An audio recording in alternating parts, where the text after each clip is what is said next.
Imagine walking down the street and being attacked because of the color of your skin.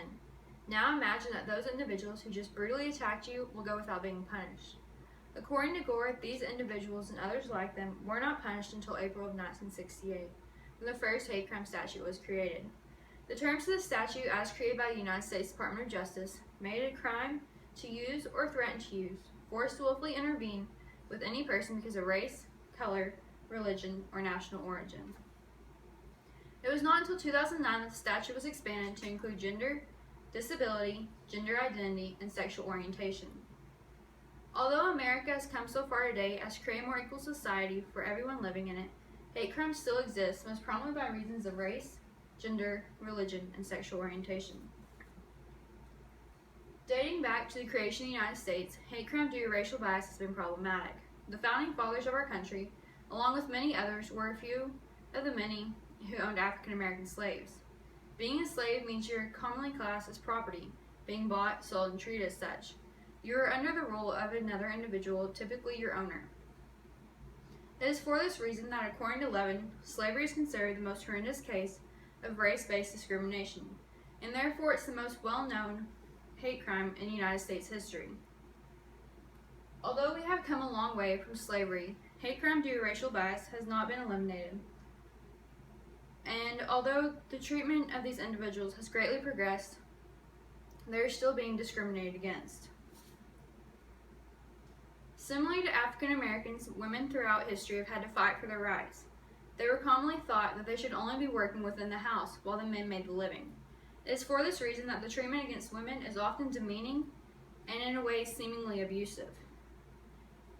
In order to combat this, the first hate crime act that included gender, as stated by Jeunesse, was the Violence Against Women Act, which states all persons within the U.S. shall have the right to be free from crimes of violence motivated by gender.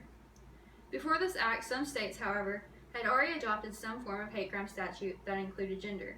The problem with this was that those states that did not have any hate crime statutes did not allow the individuals who were being affected by hate crime to get justice served.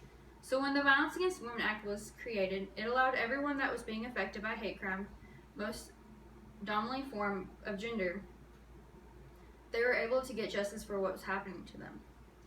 To ensure that no judicial acts are specifically favoring women, hate crime statutes, specifically for gender, are continually being changed and replaced in order to ensure that no individual being discriminated against because of gender is being unfairly sought against.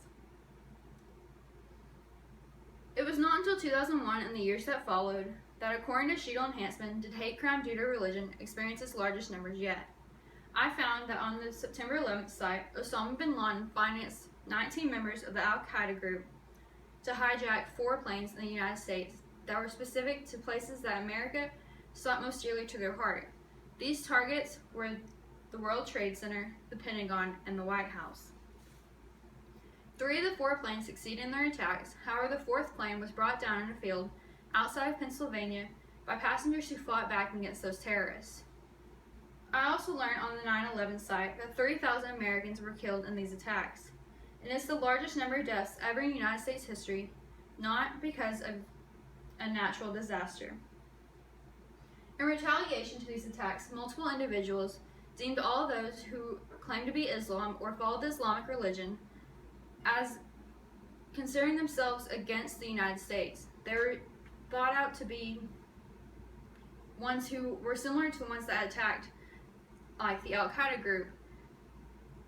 And because most religions lack a clear symbol, or in this case, do not have a significant event such as 9/11, hate crime due to religion needs more research to obtain a clearer picture overall about how religion affects hate crimes overall. Lastly, as more individuals become open about sexual orientation, those who do not follow the typical standards are facing hate crimes. According to Blondell et al., violence against those who are not heterosexual consists of physical assaults such as murder, beatings, kidnappings, rape, and sexual assaults, and verbal assaults. These assaults were meant to punish those defying gender norms. Additionally, in recent news, those who are wanting to change the marriage laws are seeming attacked by hate crimes due to sexual orientations. According to Herrick et al., it was quite evident that those who were attacked were due to the victim's sexuality because he had stainless derogatory statements while the victim was being attacked. But the question is, should those who are defying the social standards be allowed to marry who they want? Should marriage just be limited to the man and woman? And as sexual orientation is the newest category, and as they continue to fight for their rights, hate crimes due to sexual orientation will continue to rise as people are trying to become more of their own person. In closing, I'd like you to reimagine that scenario I placed you in the beginning of my speech. Instead of those individuals getting away with their crime, though, I want you to imagine that they are now being punished. Hate crime due to racial bias and any other sort of bias has come a long way since the creation of the United States. Those who have been affected by racial bias are now being able to become more of their own individual, no longer being treated as slaves. Women are now able to get away from men and being out of the household. Gender is at its all-time increasing high, as after September 11th, those who consider themselves to be Islamic have faced the most hate crimes due to religion. And as more people are becoming open about their sexuality, hate crimes are also on the rise for those.